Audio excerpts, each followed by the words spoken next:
C'est le grand soap opéra français, Les Mystères de l'amour, qui fête leur anniversaire aujourd'hui, 10 ans tout juste, 10 années d'histoire, d'amour, d'amitié, de rivalité, de trahison, beaucoup de rebondissements également, mais pas de lassitude. Le public est toujours là, fidèle, après 629 épisodes. Et le 630e arrive après-demain sur TMC, un épisode spécial. Bonjour Jean-Luc Azoulay. Bonjour. Vous êtes le producteur des Mystères de l'amour, patron de la société de production qui porte vos initiales, le groupe JLA. Et vous étiez également le A de AB Productions, qui a été acheté par Media One. Absolument, mais JLA, ça veut dire je les aime, hein, c'est pas Jean-Luc Azoulay. Vous avez bien fait de le dire. On entend le générique des Mystères de l'amour. Vous les aimez, ces personnages. Disons donc avec un épisode spécial Saint-Valentin, dimanche à 19h50 sur TMC. Qu'est-ce qu'il aura de particulier cet épisode? Alors, il sera plein de mystère et d'amour. Encore plus que d'habitude. Mais encore, il va y avoir... Est-ce que quand vous l'avez écrit, vous êtes dit tiens, je vais faire un spécial Saint-Valentin, ou c'est juste tombé comme ça? Non, je me suis dit... Vous saviez, vous aviez le calendrier. Dit, oui, là, il faut quand même fêter la Saint-Valentin, comme on fête Noël, comme on fête les grands événements.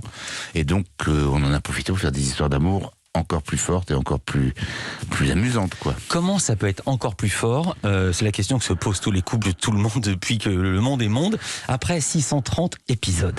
Alors, je vais vous expliquer, c'est exactement comme la vie. C'est-à-dire que moi, j'ai des personnages qui, dans ma tête, existent, qui ont une vie. Je mets certains stimuli pour qu'il arrive des choses et après je les vois réagir. Et c'est comme dans la vie, il se passe toujours quelque chose. Regardez, on nous a mis un virus pour corser l'histoire et hop, on change. Pardon de vous dire ça, mais l'amour dure 3 ans. Dans la vie, il y a plein de couples qui se séparent. Comment se fait-il que là, ça fonctionne toujours? Mais ils se séparent, ils se remettent, ils ont d'autres amours. C'est vraiment comme dans la vie. Alors j'ai fait des additions. On sera le premier épisode de la 25e saison, ce 630e, 25 saisons en 10 ans. Normalement, une saison, c'est 1 an. Comment c'est possible? Alors, on fait 2 saisons par an. C'est aussi simple que ça. Parce mais même, même ça fait 22 et demi, là, 25 saisons. Non, mais on en fait un peu plus parce qu'au départ, Les Mystères de l'amour était une série hebdomadaire pour TMC. Ouais. Et TMC a décidé d'en faire une série bi-hebdomadaire. On a le samedi et le dimanche. Donc, ce qui fait 2 saisons. Et comme ensuite, on est un peu débordé sur les vacances, ça fait 2 saisons et demie. Alors, maintenant, je veux savoir comment ça se passe. C'est aussi une industrie, la télévision. Un peu plus d'un épisode par semaine. 50 minutes à tourner chaque semaine non-stop depuis 10 ans. Techniquement, géographiquement, comment procédez-vous? Alors déjà, c'est 2 fois 50 minutes, puis c'est le samedi et le dimanche par semaine. Vous avez raison. Et comment on procède? On a une ergonomie de production qui est différente, on a des techniciens formidables qui sont habitués, on a des décors qu'on connaît bien. Ils sont habitués, ça veut dire quoi? C'est-à-dire qu'ils travaillent très très vite ou ils acceptent des horaires du matin au soir? Ils travaillent vite et efficacement, c'est-à-dire que on perd pas trop de temps à se poser des questions métaphysiques sur telle chose ou telle chose. On sait qu'on doit faire telle séquence, les comédiens connaissent leur rôle par cœur, et les techniciens savent à peu près ce qu'on va faire. C'est une série. Une série, si vous voulez, c'est aussi un des concepts des séries, ça doit être assez répétitif. C'est-à-dire qu'une série, on ne doit pas essayer à chaque fois de faire un film d'auteur en mettant des angles de prise de vue différents, en mettant des choses insensées. Il faut que ce soit une continuité. Comme quand vous rentrez dans un appartement, vous rentrez dans votre appartement, vous avez la porte à droite, la cuisine à gauche, vous continuez, vous rentrez chez vous. Puisque vous parlez d'immobilier, vous tournez dans une maison que vous avez achetée, c'est ça? Absolument. Au début, on tournait dans une maison qu'on louait, qui était assez loin de Paris, qui était à 50 km de Paris. Et puis après, on s'est dit, on va essayer de se rapprocher. Et surtout, on va essayer de faire une maison qui nous serve de studio, justement, pour gagner du temps. Donc, on a acheté la maison. Elle est comment, cette maison? C'est une très jolie maison qui se trouve à Cergy, et qui est vraiment une jolie maison avec un jardin de presque 1 hectare, qui est formidable, ce qui nous permet aussi de tourner. La maison est grande, sympathique, très belle. Et la maison, on l'a aménagée en studio. C'est-à-dire que personne n'y habite, personne n'y a jamais habité, sauf parfois un comédien qui dort là-bas parce qu'il n'a pas envie de rentrer chez lui. Personne ne l'habite, et c'est une maison studio. C'est-à-dire qu'à la cave, il y a la régie, par exemple? Non, il n'y a pas de régie, puisque c'est une série, donc c'est tourné avec des caméras séparées, c'est-à-dire qu'il n'y a pas de régie, c'est pas mixé. D'accord, et ensuite on monte. Ensuite, c'est monté comme un téléfilm, c'est un téléfilm en réalité. Mais si vous voulez, dans les pièces, il y a déjà des projecteurs, un pré-light, on sait exactement comment on travaille, tout ça. Les tournages s'enchaînent, on l'a dit, à un rythme très soutenu, à tel point parfois qu'il y a des détails qui échappent à l'équipe, comme dans la scène où il y a une des actrices qui tient son smartphone à l'envers. On le voit parce que l'objectif du téléphone est vers le bas. Ça fait partie des risques entraînés par le rythme de tournage. Est-ce bien important? Bon, c'est vrai que normalement on aurait dû s'en apercevoir, le caméraman ou le réalisateur ou la comédienne, mais est-ce bien important? C'est pas très méchant. Alors pour qui n'aurait pas tout suivi ces dernières années, Les Mystères de l'amour, c'est une série qui fait suite à d'autres séries, Les Vacances de l'amour, Le Miracle de l'amour, et à l'origine Hélène et les garçons en 92, il y a près de 30 ans. Il y a 30 ans bientôt, et puis surtout qu'on a commencé à tourner, je pense, en 91, donc au niveau des tournages, c'est 30 ans, et ce sera 30 ans en diffusion l'année prochaine. Les personnages principaux sont les mêmes, les acteurs qui les interprètent également, à commencer par Hélène Rollès, et Nicolas Puydebas, que Louise Bernard est allée rencontrer sur le tournage des nouveaux épisodes. Ils n'ont pas vu le temps passer. 10 ans déjà, moi je les ai pas vus passer personnellement. On me dirait que ça fait 5 ans, je le croirais. Comme ça dure depuis 30 ans, 10 ans de plus, 10 ans de moins, on n'est plus une décennie. On en reparlera dans 10 ans. Quand on se mettra des coups de déambulateur, tout ça. Hein. Qui l'eût cru qu'on arriverait à se supporter aussi longtemps, surtout. Mais le truc, c'est que si on est là, c'est grâce aux gens. C'est aux gens qui regardent, c'est les téléspectateurs qui sont attachés à nos personnages. Nous, on est contents de le jouer pour eux et pour nous parce qu'on se marre. Et effectivement, oui, il y a beaucoup d'enthousiasme. Nous, on vieillit avec le personnage, mais les gens ont vieilli avec nous. Ils nous voient changer, ils nous voient vieillir, ils nous voient boiter, je sais pas. Il fait je suis pas le seul à dépérir, ça me fait plaisir. On est des grosses madeleines de Proust. Et non, il est positif, cette grosse Madeleine de Proust, Oui, blague à part. C'est Patrick Puydebas, attention, c'est pas Nicolas. Patrick Puydebas, pardon, excusez-moi. Les personnages ont grandi, ils ont vieilli, ils ont une 50aine d'années maintenant, ils ont un métier, certains ont des enfants. Ce qui n'a pas changé, en revanche, c'est leurs histoires d'amour et leurs amitiés. Ils ont un cœur d'artichaut parfois, c'est des quinquas, mais qui sont restés ados. Comme tout le monde, je pense qu'on reste ado toute sa vie. Je ne sais pas si vous voyez autour de vous, mais moi je vois des amis quinquas qui ont des histoires d'adolescents, même des amis plus âgés qui ont des histoires d'adolescents.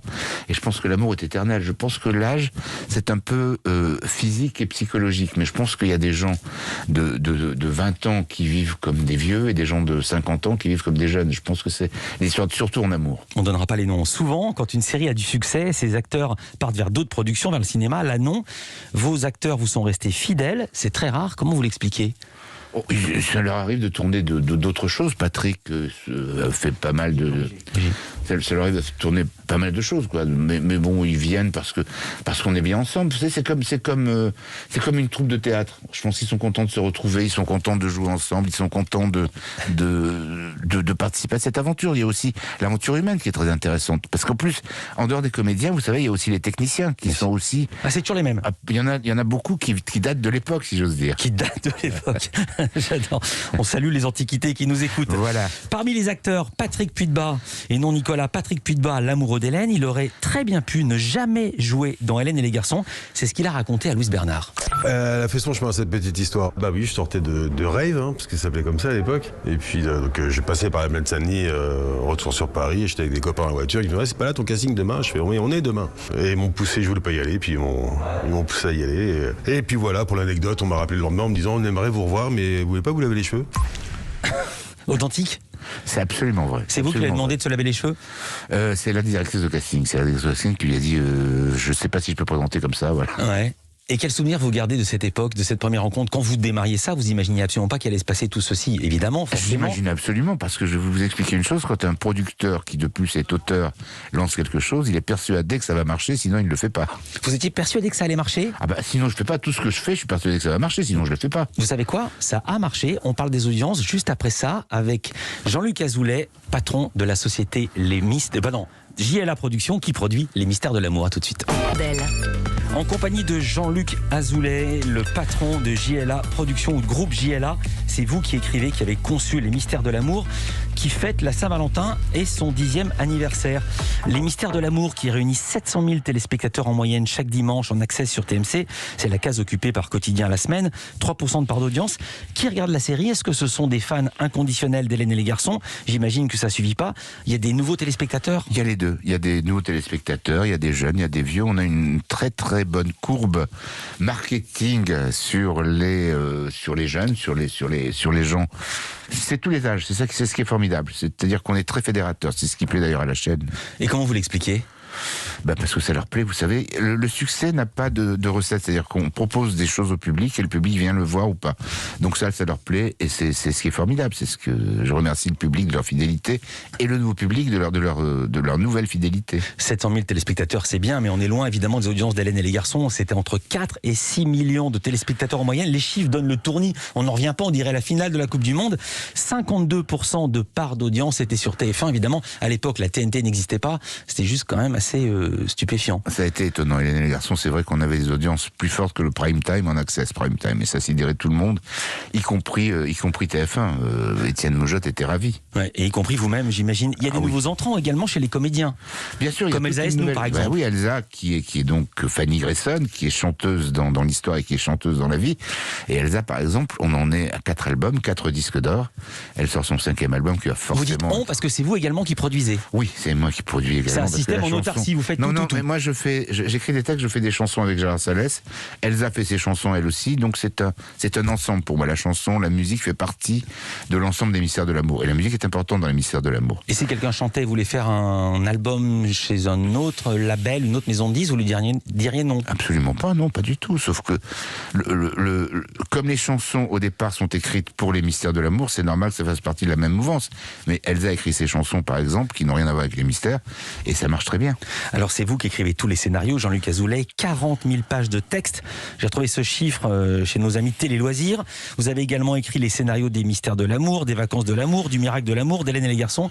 Vous y perdez jamais dans ces histoires? Justement, c'est pour ça je suis à peu près le seul pour écrire les mystères, parce que il y a tellement d'éléments que les gens ne savent pas de raconter. Donc je suis obligé de puiser dans mes souvenirs et dans mes archives pour pouvoir raconter des histoires. Comment vous faites? Vous avez une Bible. La Bible, j'explique ce que c'est où on a le pédigré de chaque personnage, qu'il aime, ce qu'il aime pas. Comment vous travaillez? Non, tout est dans votre tête? La Bible est dans ma tête et dans la tête des personnages. Parce que vous savez, il y a aussi une chose formidable, c'est que les comédiens sont tellement imprégnés de leur personnage que quand on leur écrit une réplique, ils la disent comme leur personnage. Donc vous voyez, ça facilite quand même le travail. Et puis il y a la mémoire, ma mémoire, celle des personnages. Et j'ai aussi toutes mes archives. Quand j'ai un doute, je vais regarder les épisodes anciens. J'ai tous les textes et je vérifie. Alors le nom du scénariste qui est crédité au générique, ce n'est pas le vôtre, c'est celui de Jean-François Porry, pseudonyme évidemment. C'était déjà le cas pour Hélène et les garçons et pour les séries qui ont suivi. Pourquoi avoir choisi un pseudonyme? Alors, je vais vous expliquer, c'est très simple, parce que quand j'étais tout jeune à l'époque, je trouvais que c'était pas bien d'être à la fois producteur et auteur. Donc il fallait que ce soit différencier les deux métiers. Donc en tant que producteur, je suis Jean-Luc Azoulay. En tant qu'auteur, j'ai pris un pseudonyme. Là, il y a une histoire drôle que j'ai racontée 1000 fois, c'est que j'avais écrit à la main Jean-François Pourry, P-O-U-R-Y, parce que ça m'amusait d'avoir un nom comme ça. Et la jeune femme qui a retranscrit sur ma carte de ça m'a fait Pourry, P-O-2-R-Y. Donc j'ai gardé Pourry. Et puis vous l'avez gardé. Alors l'une des caractéristiques des sitcoms, c'était les rires enregistrés. Là, il n'y en a plus.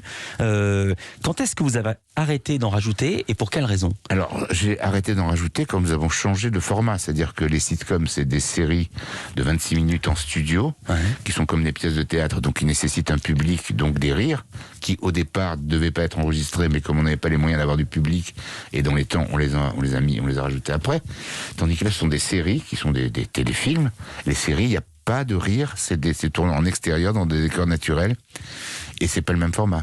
Alors la 25e saison des Mystères de l'amour commence donc après-demain. Est-ce qu'il y en aura une 26e? Est-ce que vous le savez déjà? Oui, elle est écrite déjà. De toute façon, je pense que la série... Donc elle a déjà été commandée par la chaîne? Oui, bien sûr. Est-ce qu'il y aura une 27e alors? J'espère aussi, oui. Est-ce que les décors vont changer dans les saisons suivantes? Est-ce que vous les faites déménager? Ou pour dire les choses différemment, est-ce que vous allez acheter une maison encore plus grande? Non, c'est pas la peine, non.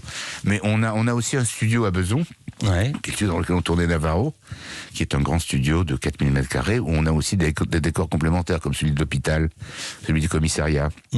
Donc, bon, il y a aussi une partie studio, donc on a tout ce qu'il nous faut. Le studio à Beson, il est à vous?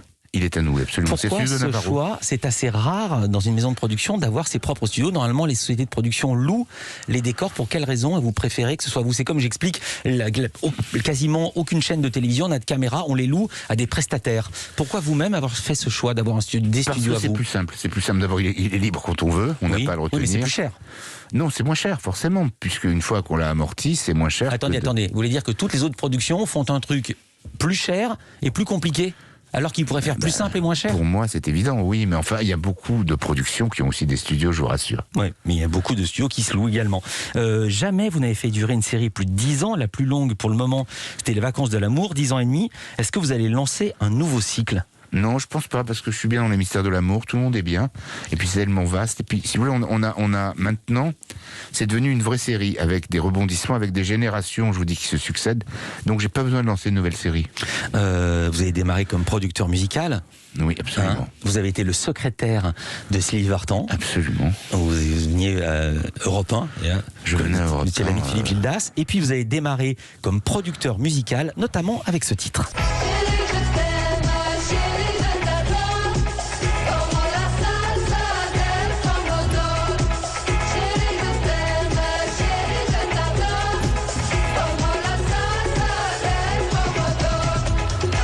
Les Allumettes en 77, une reprise de Mustapha de Bob Azam.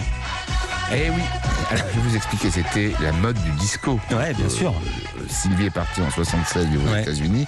Donc en 77, il a fallu que je fasse quelque chose. J'ai rencontré Claude Berda, qui était un copain dont le père avait monté les créations Sylvie Vartan. Donc c'est toujours autour de Sylvie. Il m'a dit, qu'est-ce que tu vas faire? Je lui ai dit, écoute, moi, je sais pas, j'ai appris plein de choses, j'ai envie de faire de la musique, c'est ce qui m'intéresse le plus. Donc on essaie de faire des disques, de faire du disco. Mais là, c'est plus quelque chose de comique. Moi, je le voyais comme ça à l'époque. C'est une adaptation disco de Mustapha de Bob Azam. Voilà. Et ça a très bien marché, d'ailleurs, c'est notre premier disque, le premier disque AB. Ouais. Et à l'époque, on avait vendu 100 000 exemplaires, ce qui était déjà extraordinaire. Et également, vous avez produit une jeune chanteuse, animatrice de télévision, qui chantait en 85 sur Europe 1 avec Michel Drucker. Piano avec papa, on joue à quatre mains, de jolis petits refrains. On se joue n'importe quoi, c'est simplement pour papa et moi. Vous avez reconnu évidemment la voix de Dorothée au piano avec papa. Ça, c'est la voix de Michel Drucker. Oui, On salue qui nous écoute. Dommage qu'on n'entende pas Michel, vous auriez pu laisser un Ton tout petit cousin peu plus. Ernest était chef d'orchestre. On dit même qu'il a fait un disque. Ernest ? Ernest, il a fait un disque. oui. Voilà, vous n'êtes pas de chanteur. De beaux souvenirs. Est-ce que vous continuez à produire des chanteuses, des chanteurs? Vous l'avez dit, avec Elsa Esnou, qui d'autre? Alors Elsa, donc, c'est notre star maintenant de la chanson, puisque on vend beaucoup de disques, elle remplit les concerts, elle va faire le Palais des Congrès de Paris. C'était notre premier au mois de mars, c'est reporté au mois de novembre. Enfin, c'est vraiment une belle réussite. Et là, on prépare d'autres chanteurs. On travaille un petit peu sur d'autres chanteurs, d'autres gens. J'aime pas en parler tant qu'on n'a pas trouvé le style final. Mais c'est vrai que la musique fait partie, moi, de mon ADN et de ma vie. C'est quand même très important. L'ADN de JLA, ce sont les mystères de l'amour. L'épisode spécial Saint-Valentin, c'est après-demain à 19h50 sur TMC pour fêter les 10 ans de la série et pour démarrer une 25e saison. Merci d'avoir été avec nous en direct. Merci de m'avoir invité. Dans un instant, nous serons avec